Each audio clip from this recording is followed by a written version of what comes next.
That morning, the sky bled gray, and the rain fell like broken applause, echoing off the tin roofs and narrow alleys that had raised me. Every droplet sounded like mockery, as if the heavens themselves were clapping for my misery. I sang through the storm because silence was a luxury I couldn't afford. In silence, hunger grew teeth. Somewhere within that curtain of rain, a stranger stopped to listen, and though I couldn't see him, I would come to realize that his stillness was the beginning of everything I'd ever dreamed, and everything I was about to lose. I was 12 when I learned that pity had its own rhythm. It didn't come as comfort, but as the soft metallic clink of coins falling into the dented bowl beside my stool. Each sound carried the same message. Here, take this so I can walk away, clean. They never said it out loud, but their hurried footsteps always finished the sentence for them. I didn't need eyes to read the hearts of the people passing by.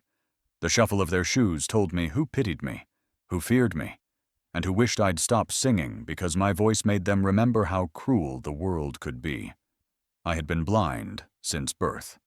My mother used to tell me that when I was born, the doctor apologized as though blindness were a tragedy instead of a trait. She said I cried louder than any baby she had ever heard, as if my lungs were warning the world that I would never be quiet, that I would never let darkness win. She taught me early that sound could be a kind of sight if you listened deeply enough. So I did. I learned the size of rooms by their echoes, the weight of people by their breathing, the moods of strangers by the way they cleared their throats. The city itself became my orchestra. Vendors shouting about mangoes and roasted nuts formed the brass section. Engines coughing and sputtering were the drums, and somewhere in between, I was the lonely violin trying to stay in tune. My corner on 6th Avenue smelled of gasoline and bread, sweet and bitter all at once, the way life often is when you're poor and hopeful. Every dawn, I carried my small wooden stool and the cracked guitar that had once belonged to my father, long gone now, swallowed by debts and distance. I set the stool on the same uneven patch of pavement and began to sing before the marketplace woke fully. My mother always said my voice was my inheritance, my weapon, the single gift I could trade for survival. I didn't sing for fame or attention. I sang to buy medicine for her cough, to earn bread that didn't taste like guilt. The songs she taught me were old, ballads about sailors, mothers, and lost lovers. They were songs soaked in longing, written by people who had more words than luck. I believed if I sang them honestly enough, maybe someone would hear the truth inside them, the truth that poverty and blindness couldn't erase the need to be known. That afternoon, the storm arrived before I could find shelter. The rain drummed against my face in angry, uneven rhythms. But I stayed. People rushed past, umbrellas snapping open like wings fleeing from me. I could hear their laughter dissolving into the wind. My fingers trembled on the strings, but I began to sing anyway. My voice climbed through the rain, fragile but fierce, breaking against the thunder. Each note carried a piece of me into the gray sky. For a while the sound of the city faded. The market sellers stopped shouting. Even the traffic seemed to hold its breath. It was as if the world had paused to listen. Or maybe I only imagined that it had, because sometimes hope sounds like silence. Then I sensed it, a presence just beyond the edge of my awareness. Someone was standing very still, not the kind of stillness that comes from hesitation, but the kind that feels deliberate, charged with purpose. The air between us changed. The rain no longer drowned out everything. It framed that silence, made it sacred. And then came a sound so small it almost escaped me. A click, faint, quick, unmistakable. The sound of a phone beginning to record. My hands faltered on the guitar. My heart beat so loudly I could hear the pulse in my ears. Was someone filming me? People had mocked me before, taken pictures as though I were an exhibit, proof of their charity. Shame burned up my throat, but I kept singing. I poured every ounce of defiance I had left into the song. If they were going to capture me, they would capture the truth of who I was. When the last note fell away, I waited. Usually I could predict what would happen next. A few scattered claps, a coin or two, and the retreating rhythm of shoes disappearing into distance. But this time, nothing. No coins, no movement, only the rain and the faint breathing of the stranger who refused to leave. I could feel him there, not close enough to touch, but near enough for the air to hum between us. I wanted to speak, to ask who he was and why he hadn't gone, but something about that silence felt too fragile to break. Then, without a word, he exhaled once, slow, heavy, almost mournful, and his footsteps receded into the maze of wet streets until all I could hear was the rain again. I stayed on that corner long after the sky cleared, my fingers numb, my thoughts louder than the city. I didn't know what that moment meant. Perhaps nothing, perhaps everything. The next morning, I returned as always. The same stool, the same bowl, the same songs. Yet the air felt different, charged with an invisible electricity. The people walking past seemed to whisper more than usual. Somewhere, someone mentioned a video, but I didn't understand what that was. The word drifted toward me like a promise I couldn't yet interpret. For 3 days, I kept singing, waiting for that stillness to return, waiting for the presence I had felt in the rain. It never did. But deep inside, I carried an unease I couldn't shake, a sense that my song no longer belonged solely to the street that had birthed it. It was out there now, wandering in the hands of a stranger, echoing through places I would never see. Then, on the 4th morning, I heard people gathered near the fruit stall, whispering about a blind girl with a golden voice. They said her song had reached 1 million hearts overnight. I smiled at the thought, until I realized the song they were talking about was mine. Someone had taken my voice and set it free into a world I couldn't even imagine. And in that freedom, I felt the first tremor of destiny approaching. The next morning, the city whispered my name like a rumor carried on the wind.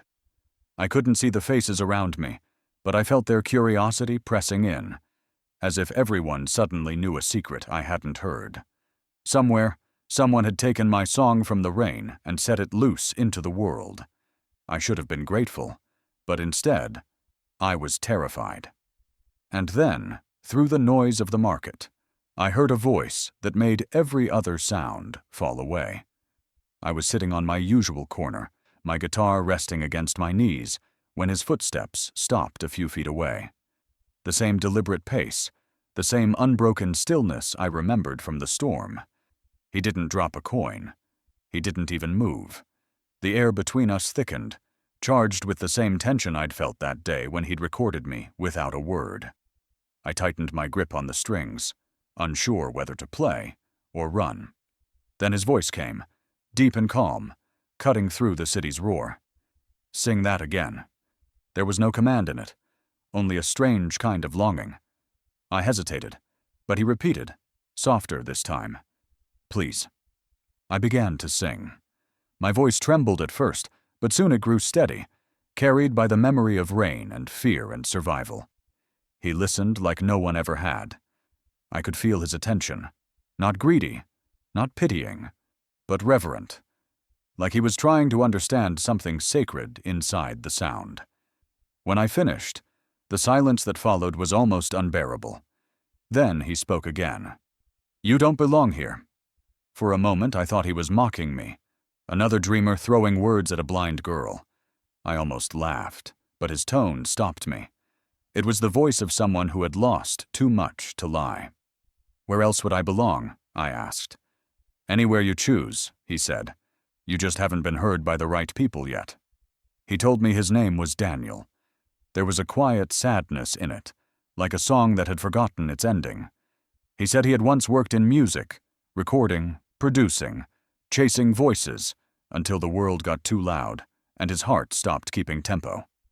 But your voice, he said, reminds me why I started. It hurts, and it heals at the same time. He offered to record me properly. No tricks, No pity, just your truth. I wanted to believe him, but hope is a dangerous thing when you've lived on disappointment. Still, there was something in his voice that felt safe, the kind of safety that doesn't promise forever, only honesty. He slipped a card into my hand. I ran my fingers across the letters embossed on its surface. Daniel Reed, music producer. The name felt foreign and familiar at once, like a song I already knew but couldn't remember learning. He said, "Think about it. Call me when you're ready to be heard." Then he walked away, his footsteps slow, reluctant, like someone leaving a prayer behind. That night, I couldn't sleep. My mother's breathing was uneven beside me, her cough sharper than before. I traced the edges of Daniel's card over and over, wondering if this was the miracle she always said my voice would bring. Or maybe it was just another storm waiting to break. 2 days later, he came back. Not with promises, but with wires, microphones, and a quiet certainty that made my hands shake. "Let's record," he said. The moment his machine clicked on, the air shifted. I didn't know it yet, but that single recording would echo far beyond these walls and carry my name into a world I'd never seen.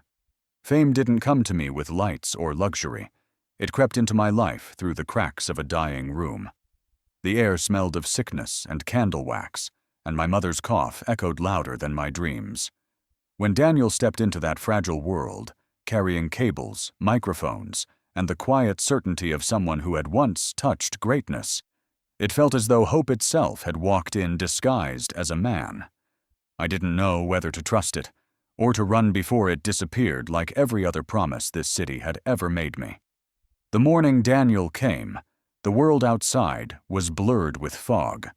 The city's usual chaos, vendors shouting, buses groaning, the hum of restless life, felt distant, like it belonged to someone else. Inside our one-room home, everything was slower, softer, almost afraid to move. My mother's voice was weak. She kept apologizing for the mess, for the smell of medicine, for being alive and unwell. Daniel only smiled and said, "It smells like love in here." Those words startled me. Nobody had ever described our home with love before. He set his recording equipment on our wobbly table with careful hands, like he was handling something sacred. Each movement was precise. The placement of the microphone, the adjustment of the cables, the quiet hum of the recorder powering on. For a moment I forgot who I was, a blind girl living off songs and strangers, and felt like a musician preparing for something real. I sat cross-legged on the floor with my guitar resting against my lap, my fingers trembling as they brushed the strings. My mother sat on her bed, watching us with a faint smile that tried to hide her exhaustion. The candlelight flickered across her face, revealing how thin she'd become, yet her eyes were still full of pride. "Just sing," Daniel said gently. "Don't think. Don't perform. Just let the truth breathe." The microphone clicked. The red light glowed. And then, for the first time, I sang in silence. No footsteps, no shouting, no passing cars. Just me, my voice, and the weight of everything we'd endured. My voice shook at first, heavy with fear, but as I sang, something shifted. The air grew warm. Even the walls seemed to listen. Each note felt like a confession, a wound unraveling, a promise whispered to the universe. I sang for my mother, for hunger, for rain-soaked nights when hope was my only currency. I sang until my throat burned and my eyes, useless as they were, filled with tears. When I finished, the silence was complete. Not the kind of silence that follows pity, but reverence. I heard Daniel's slow exhale, the sound of someone who had just witnessed something fragile and beautiful, and didn't yet know how to speak. Then, in a whisper, he said, "This isn't a song. It's survival." My mother began to cry quietly in the corner, covering her mouth so I wouldn't hear. But I did. Every tear was a prayer finally answered. Daniel didn't say much after that. He just packed his recorder carefully, his movements thoughtful, deliberate, as if afraid of disturbing the spell we'd created. At the door, he turned and said, "The world needs to hear this." I wanted to ask when or how, but he was already gone. The door closed, and with it went the first flicker of something dangerously close to faith. Days passed, then weeks. The candles burned lower, the medicine bottles emptied faster, and Daniel never returned. My mother's health worsened. My hope withered beside her. I began to think that maybe I had dreamed the entire thing, that the man, the recorder, the promise had all been tricks of exhaustion. Until one morning, while filling a pot with water, I heard it, the faint sound of music drifting from the street outside. My music, my voice. It was my song, echoing through a stranger's radio, every note unmistakable. I dropped the pot. Water spilled across the floor, but I couldn't move. My heart pounded with a mix of terror and awe. Daniel's promise had not vanished. It had exploded into the world without me. My mother called from her bed, her voice trembling. "Is that you?" I didn't know what to answer, because for the first time in my life, the world was hearing me. But I had no idea what Daniel had done to make it happen. I woke up to chaos I couldn't see but could feel in every heartbeat of the city. The air outside our small home pulsed with whispers. My name carried from one mouth to another, like a rumor too powerful to contain. My song, once trapped between candle smoke and sickness, had escaped and found its way into the world. I didn't yet know what viral meant, only that for the first time in my life, people who had never looked at me suddenly wanted to listen. It began with a knock so violent it rattled the windows. My mother stirred beside me, her breathing ragged. Before I could move, our neighbor burst in, her voice trembling with excitement. "You're famous," she cried, almost out of breath. I froze. The word didn't make sense. Fame belonged to people who owned their stories, people with faces, not to a blind girl who sang for coins. She turned up the small radio she always carried, and suddenly the room filled with sound. My sound. My song. The same one Daniel had recorded in our room, now played through static and airwaves I didn't understand. I heard the same cracks in my voice, the same pain that had once lived only in these four walls, now echoing far beyond them. "Daniel posted it," she explained breathlessly. "Online. The whole world's listening." I didn't understand how sound could travel through wires and oceans, but I understood one thing. It was no longer mine. That song, born from hunger and love, now belonged to strangers who would never know either. My mother grasped my hands tightly. Her skin was warm, but trembling. "They hear you now, child," she whispered, her voice half pride, half fear. "They can't look away anymore." Her words should have felt like victory, but all I felt was unease. Attention had never been kind to me. On the streets, it had meant mockery, pity, danger. And now that same attention had come wrapped in praise. It didn't feel safer, just louder. Over the next few days, the world outside grew unbearable. Reporters shouted through our window, asking for interviews. Strangers gathered outside our door, some to bless me, others to gawk. Daniel came often, each time more exhilarated, telling us about numbers and views and countries where my voice was being played. He said I was the voice of pain, the blind angel, the miracle no one expected. But I wasn't an angel, or a miracle. I was still the same girl who sang in the rain because silence frightened her. I wanted to ask Daniel why he hadn't told me he would share the song, why he'd taken my truth and released it without warning. But every time I opened my mouth, he spoke faster, drowning my questions in statistics and excitement. And the world kept listening. Millions of people who had never seen my face were building their own version of me. A faceless voice, a symbol of struggle, a name they could adore without knowing the person behind it. Then one night, Daniel came with news that broke me in a way applause never could. "They want to see you perform live," he said. I went completely still. "See me?" The world loved the sound of my voice, not the sight of my scars, my blindness, my truth. I wasn't the fantasy they'd invented. What if, the moment they saw me, the magic died? Daniel insisted, "You'll be fine. You were born for this." But I wasn't sure anymore. The streets had taught me that love is fleeting, especially the kind born from distance and imagination. That night, I lay awake while my mother whispered prayers into the darkness. Her cough came between her words, thin and sharp, like a reminder that even dreams have limits. Somewhere outside, the city sang my song back to me through radios and phones, but it didn't sound like mine anymore. It sounded like something the world had stolen, polished, and renamed. A week later, Daniel returned, his voice trembling with excitement. "Tomorrow's your first stage," he said. I felt my heart sink under the weight of the word tomorrow. The world that had fallen in love with a voice was about to meet the face behind it. I touched my mother's hand and whispered, "What if they stop listening when they see me?"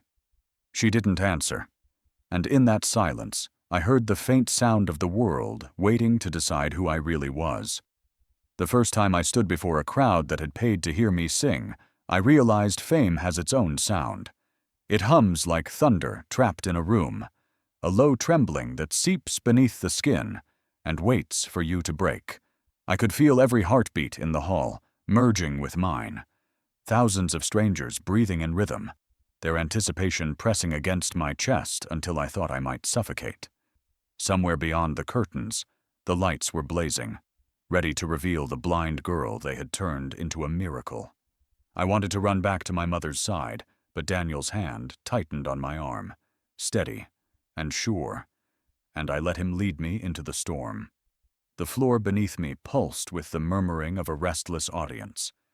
Every vibration reached me through the soles of my shoes, the shifting of feet, the nervous laughter, the impatient rustle of programs being folded in half.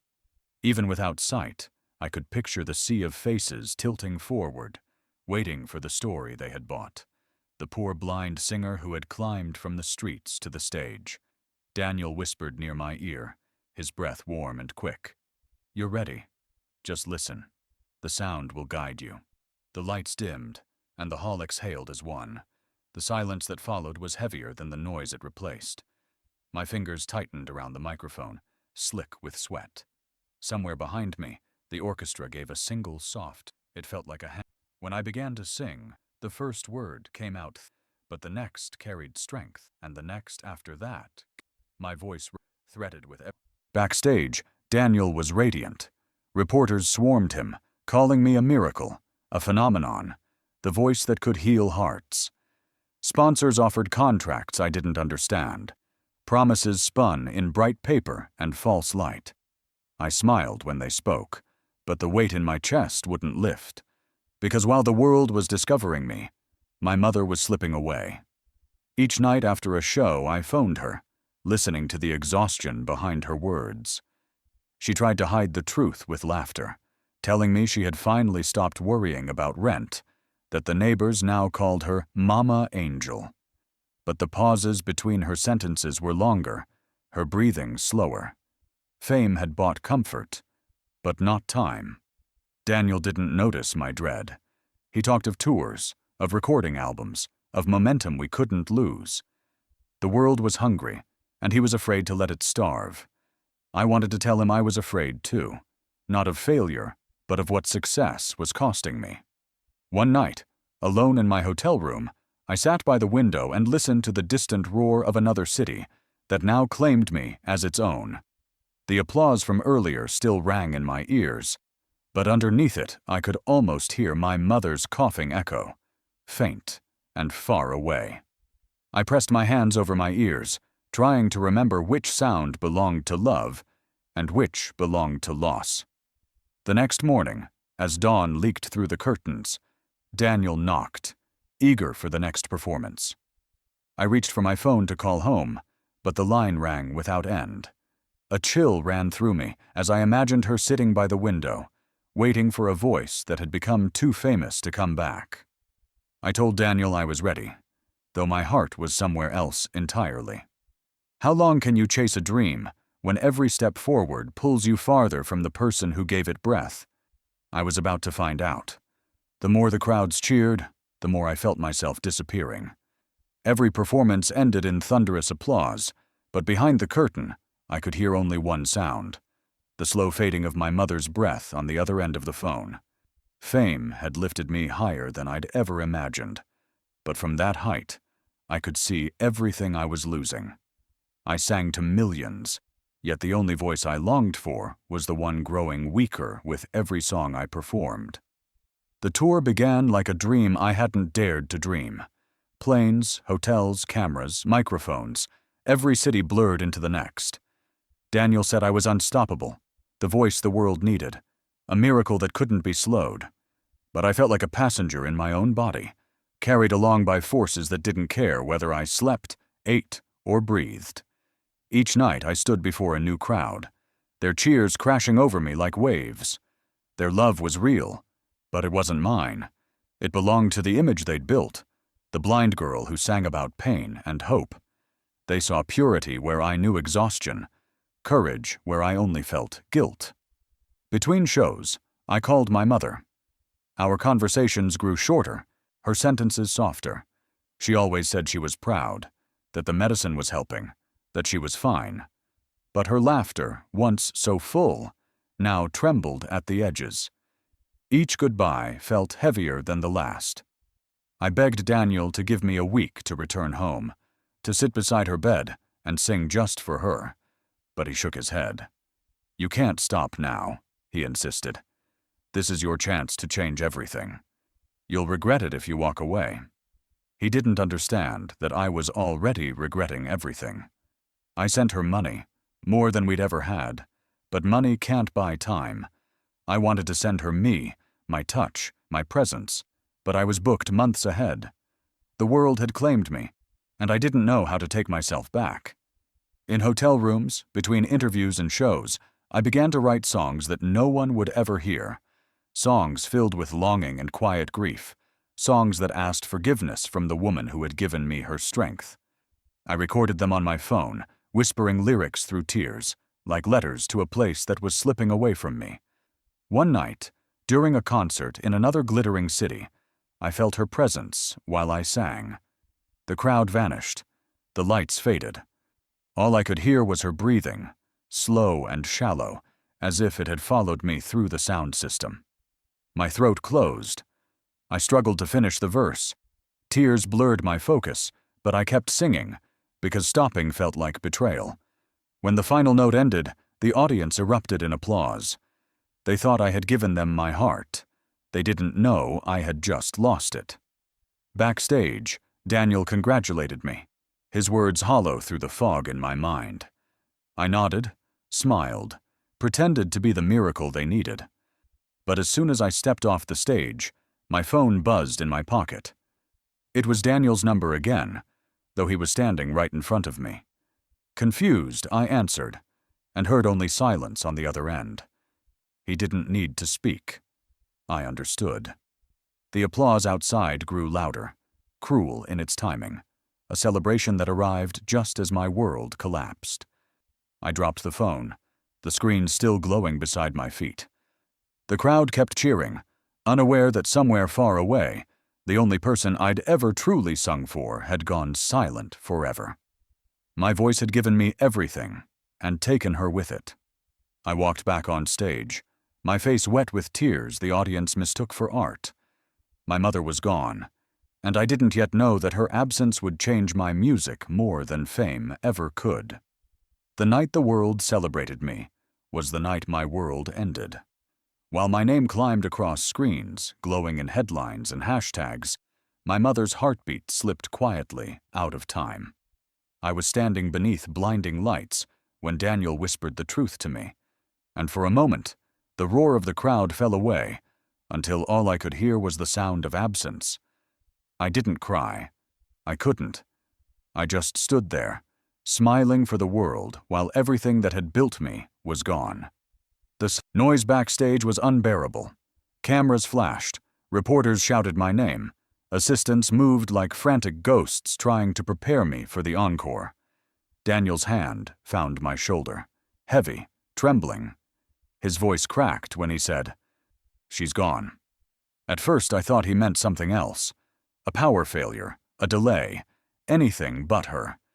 Then the meaning hit, slow and cold. My knees didn't buckle, my voice didn't rise. I simply nodded. The body learns to survive pain by freezing. The stage manager called my name again. The crowd was chanting, hungry for more. Daniel whispered, "You don't have to go back out there." But the truth was, I didn't know what else to do. Singing was the only language I had left. When I stepped back under the lights, I couldn't see the audience, but I could feel them. Thousands leaning forward, waiting. The microphone felt like a lifeline. I sang the same song that had made me famous, but it sounded different now, hollow and raw. Every lyric became a confession, every note a goodbye. I didn't sing for the crowd, I sang for her. When the last word left my lips, I heard nothing for a moment, only the echo of my mother's voice in memory. "Your voice is your weapon." Then came the applause, violent, endless, unknowing. They thought I had given them passion. They didn't know they were clapping for my grief. Reporters later called it the most emotional performance of the decade. They wrote about tears glistening on my face, about how even without sight, I seemed to look into every heart in the audience. They didn't understand that I wasn't performing.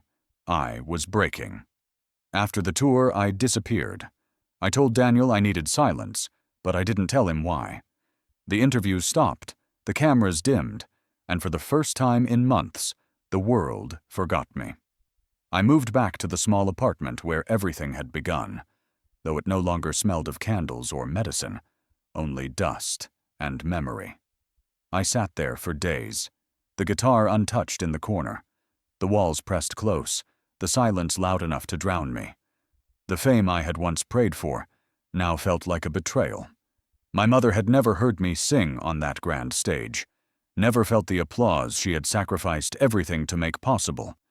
I would have traded every spotlight for one more night by her side. Time blurred. I didn't open the door when Daniel came knocking. I didn't answer calls. The world outside celebrated, but inside, I had vanished. My voice, the thing that had lifted me from poverty, now felt like poison. Then one morning, while searching through the box Daniel had left by the door, I found something that stopped me cold. A small envelope with my name written in my mother's handwriting. Inside was a folded letter and a key. The letter was brief, a few trembling lines about trust, about forgiveness. But the key, small, brass, unfamiliar, had a tag attached with Daniel's name on it. My heart began to race. Why had Daniel been holding a key that belonged to my mother? What was he keeping from me? I gripped the envelope until my hands shook. For the first time in months, I wanted answers more than silence. I didn't know it yet, but the secret locked behind that key would change everything I thought I knew about my music, and about him. The truth doesn't always destroy you. Sometimes it rearranges you so completely that you can never fit back into the life you knew before. I had been running from sound, from fame, from the echo of my mother's last breath, believing silence would heal me. But silence has its own way of speaking, and that morning it spoke through a discovery that shattered everything Daniel and I had built together. The fame I thought was born from honesty had been rooted in a lie so heavy it nearly crushed me. I found it by accident. A worn leather bag Daniel had left behind on his last visit sat forgotten in the corner of my room.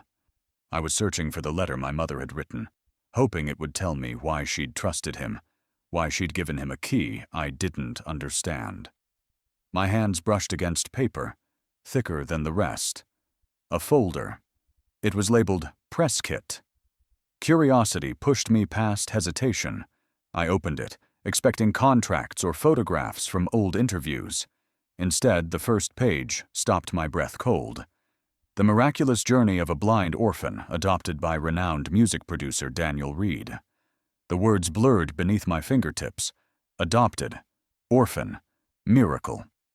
None of it was true. Every sentence on that page was fiction stitched together to make my story beautiful enough to sell. According to those pages, I wasn't just a singer. I was his daughter, rescued, molded, transformed by his love and generosity. I felt sick.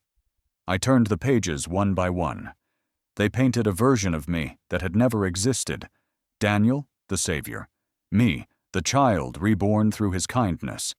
Photos of us on stage, headlines from interviews, false dates, fabricated details about my childhood.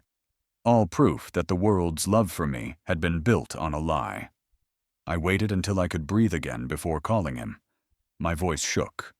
Why? He didn't pretend to misunderstand. I heard him inhale slowly, the sound of guilt settling into words. They wouldn't have listened otherwise, he said quietly. They wouldn't have cared about a blind girl singing in the streets. I had to give them a reason to pay attention. I wanted to scream, but my throat refused to work. So you lied about everything? Not everything, he said. Not your voice. Not what it made me feel. The silence between us was unbearable.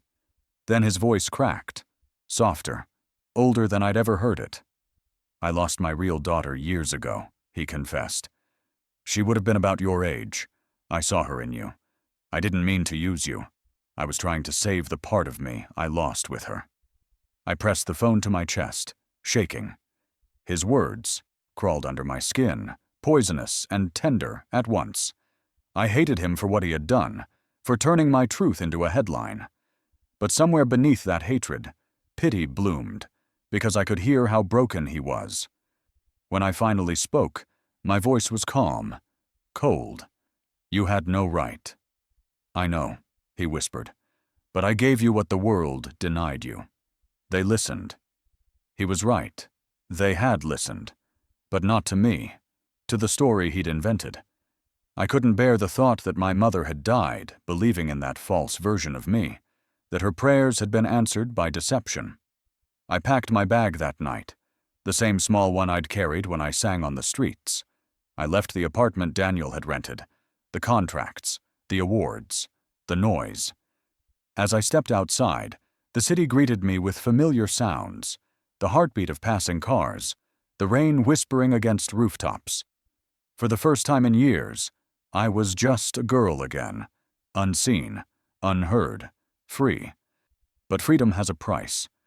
The world that had worshipped me now turned away, unsure who I really was. I could no longer sing the same songs without feeling the weight of his lies in every lyric. That night, I promised myself I would never sing again. Yet somewhere deep inside, another voice whispered, a voice that sounded like my mother's, asking if truth could still be music. I didn't know the answer, but I was about to find out.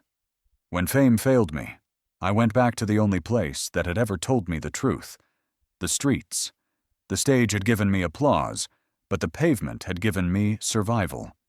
Fame has made me visible to the world and invisible to myself. But the streets, they remembered me. They welcomed me back, not as a star, but as a girl who had once sung to stay alive. The first step onto that old corner felt like stepping into memory. The pavement was cracked in the same places, the scent of roasted nuts and gasoline still thick in the air. I could feel the pulse of the city beneath my feet, the heartbeat of a world that had never stopped moving, even when I had fallen apart. No one recognized me now. No cameras followed. No reporters whispered my name. I was just another voice in the noise, a melody blending with the rhythm of passing footsteps. For the first time in years, I felt peace in anonymity. I sat on the same stool I had used as a child, worn smooth by time and weather. The guitar strings hummed under my fingers like an old friend, forgiving me for abandoning them. When I began to sing, the notes came slowly at first, uncertain, but then stronger, like a pulse finding its rhythm again after years of silence. I wasn't singing for fame anymore. I was singing for the wind, for the ghosts that lingered in these streets, for my mother who had believed that music could be light in darkness. I sang because it was the only way to feel her near me again. The city listened differently this time. The laughter of vendors softened. Children stopped to watch. Even the e-bike traffic seemed to move slower, as if the world had paused to remember what it had forgotten. After I finished, I heard small footsteps approach. A girl's voice, trembling with wonder, whispered, "You sound like hope." Her words broke me in ways the world's applause never could. I smiled through the ache and asked her name. She told me she was blind too, that she sang when no one listened, and that hearing me made her believe people might one day hear her too. That day, I found a new reason to keep singing, not for recognition, but for reflection. I began gathering children like her, teaching them not just to sing, but to be heard. We met in a small community hall behind the market, where their laughter filled the spaces my mother's absence had left. Their voices rose together, different tones, different lives, one heartbeat. One afternoon, after our lesson, one of the older boys asked if he could record me singing, "Just so we can remember," he said. I agreed, thinking nothing of it. I didn't know that video would once again escape the streets and travel across the world. But this time, it wasn't pity that drew people in. It was reverence.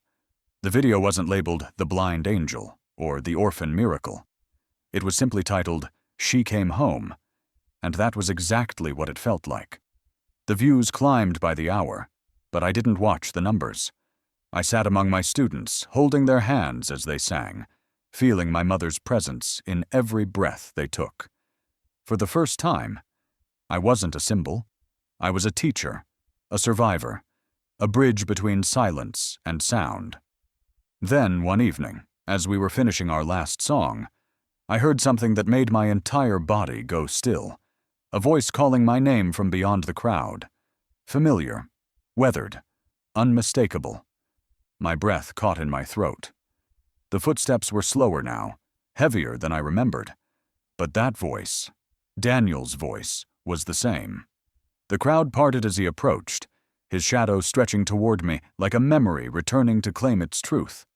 I hadn't seen him since the day I walked away from everything he'd built. Why was he here now? And what story had he come to rewrite this time? He looked like time had beaten him, yet his presence still carried purpose. The voice that had once commanded studios and stages now trembled like a fading echo. And for a moment I couldn't believe this fragile man was the same Daniel who had once changed my life. His shoulders curved under invisible weight, his breathing shallow, but his eyes, those eyes still held the light of someone who had something left to give. When he spoke my name, it sounded less like a greeting and more like an apology. The crowd around me faded into silence as he stepped closer. I could smell rain on his coat and hear the stiffness in his movements. He paused in front of me, his voice breaking with the effort. "You still sound the same," he said softly. I didn't know what to say. The anger I had carried for months fought against the tenderness his weakness stirred in me. Part of me wanted to turn away, to remind him of the lies he had told, the story he had stolen. But another part, the part my mother had taught me to forgive, couldn't. He reached into his pocket and handed me something small and cold. "Your mother left you something," he whispered. I froze. My fingers traced the edges of the object. It was a USB drive, smooth and unfamiliar. Before I could ask anything, he spoke again. "She gave it to me before she passed. She said, 'Give this to my daughter when she's ready to listen again.'" My throat tightened. "Why you?" I asked, my voice sharper than I meant it to be. Daniel smiled faintly, the kind of smile that held both pain and peace. "Because she trusted that even when you hated me, I'd never stop protecting you." That night, after he left, I sat alone in the small room I used for my music classes. The children's laughter still lingered in the walls, but the silence that followed was heavier than usual. My hands trembled as I plugged the drive into my old laptop. The moment I pressed play, the air changed.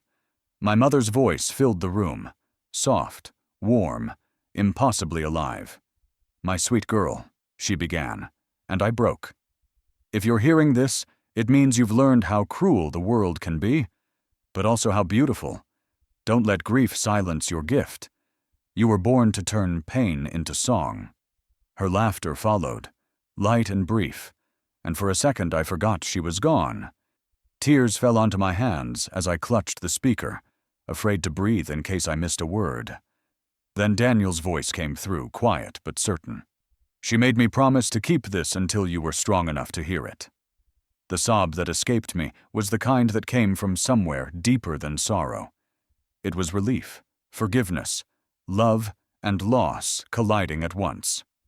I cried until my throat ached, until every word she had spoken carved itself into me like a melody I'd never forget.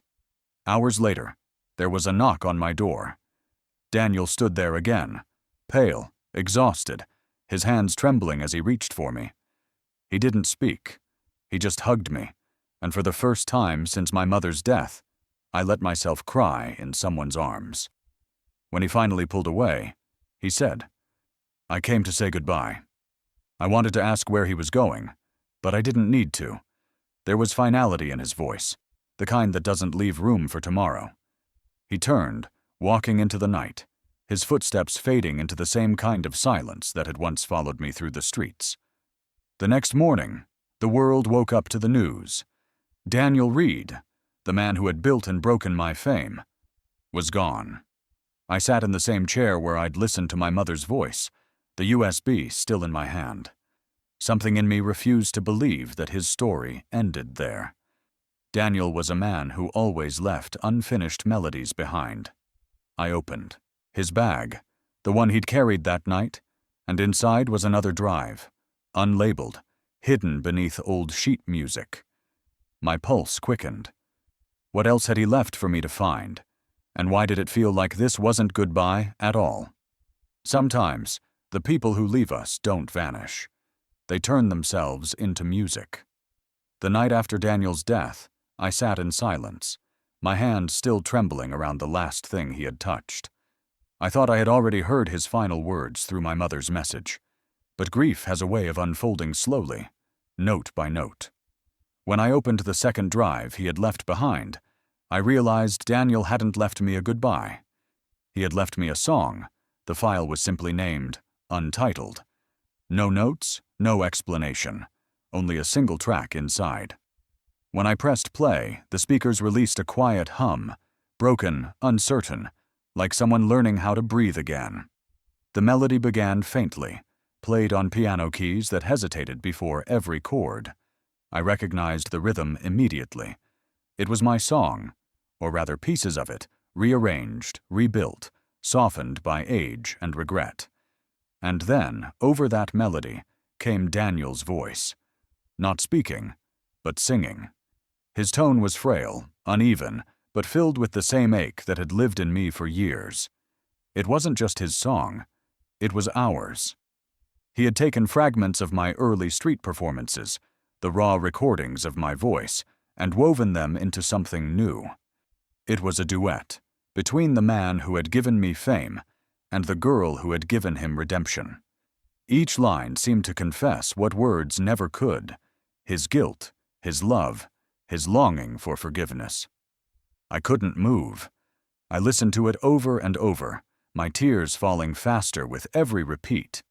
He had used my old street guitar samples, the background hum of passing cars, even the faint echo of my mother's laughter from one of his recordings.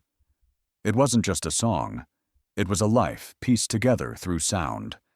I knew I had to finish it. For days, I barely slept. I worked through the nights, writing, rewriting, recording, chasing the ghost of his melody through every note. I added verses in my mother's words, lines from my childhood songs, breaths that belonged to all three of us, a family that had never existed, but somehow always had. When it was finally done, I called it The Streetlight's Lullaby. The title came from the corner where it all began, the place where streetlights had watched me sing for survival and where destiny had first stopped to listen. When I released it, I didn't expect anything. I didn't want fame, only closure. But the world listened again, and this time, They understood. The song spread like fire, not because it was perfect, but because it was true. Listeners called it a hymn for the lost, a love letter to the broken. People said it made them forgive people they hadn't spoken to in years. At every performance, I told the story, not of fame, but of the people who had built me, brick by fragile brick. I spoke of Daniel, who had lied, but also saved me, of my mother, who had died believing I was destined to sing, of forgiveness, which is not weakness, but a second form of love. Music had brought me back from grief before, but this time, it transformed it. Every note of the streetlight's lullaby carried the weight of two souls who had shaped mine. Then, one night, during a live concert under a rain-washed sky, I paused mid-song. Somewhere in the front rows, through the noise and applause, I heard it, a small, trembling voice singing along perfectly in tune. Young, clear, familiar. It was the voice of a child I couldn't yet see, but the sound struck something deep inside me, something that felt both new and hauntingly old. My breath faltered as I leaned closer to the mic, listening beyond the orchestra, beyond the cheering. That voice carried a tone I hadn't heard since my own childhood, fragile, yet fearless. The audience faded, time froze, and all I could hear was that single voice calling back to mine. I knew, even before I asked, that this wasn't a stranger. That voice would change everything once again. Some endings aren't endings at all. They're echoes that find their way back through time, disguised as new beginnings. The night of my largest concert, as thousands of voices rose with mine, I felt something stir in the air. A presence, a memory, a sound I couldn't place. My life had already circled through loss and redemption, but that night, under the bright heat of the lights, I learned that music has a way of bringing ghosts back to life, not to haunt us, but to remind us that love never leaves completely. The arena was overflowing, every seat filled, every light pointed toward the stage where I stood, breathing in the tremor of anticipation that only music can create. The crowd was a living wave, pulsing with energy, waiting for the first note. I lifted my head toward the unseen sky and whispered the prayer my mother had taught me. Let them hear what hearts can't say. When the music began, I felt it. The familiar vibration under my feet, the resonance that crawled up my spine and burst through my throat. Thousands sang with me, their voices merging into a single harmony that filled the air like ocean tides colliding. It was more than a concert. It was a homecoming. Every note of the streetlight's lullaby carried the weight of my story, my mother, Daniel, and every version of myself I'd ever been. And then, as the crowd reached the final chorus, I heard it. A child's voice from the front row, small yet strikingly clear, weaving perfectly through the melody. It was pure and familiar, like a sound I had dreamed of long ago. I froze mid-verse, my breath caught in my chest. The tone, the phrasing, the innocence. It was identical to Daniel's daughter's voice in the duet he'd once recorded before she died. The orchestra continued, the audience unaware of the storm building behind my calm expression. I forced myself to finish, my voice trembling as I followed the echo of that child's song. When the final note ended, applause exploded through the hall. But all I could hear was that single voice lingering in my mind. After the show, as the crowd dispersed and the lights dimmed, I stood near the stage's edge, tracing the vibrations of footsteps with my cane. That's when I heard a soft, hesitant voice. "Miss..." I turned toward the sound. A young boy's breathing trembled as he stepped closer. "My name is Aaron," he said. "My father was Daniel Reed." The air left my lungs. My hands shook as he reached into his jacket pocket and handed me a folded note.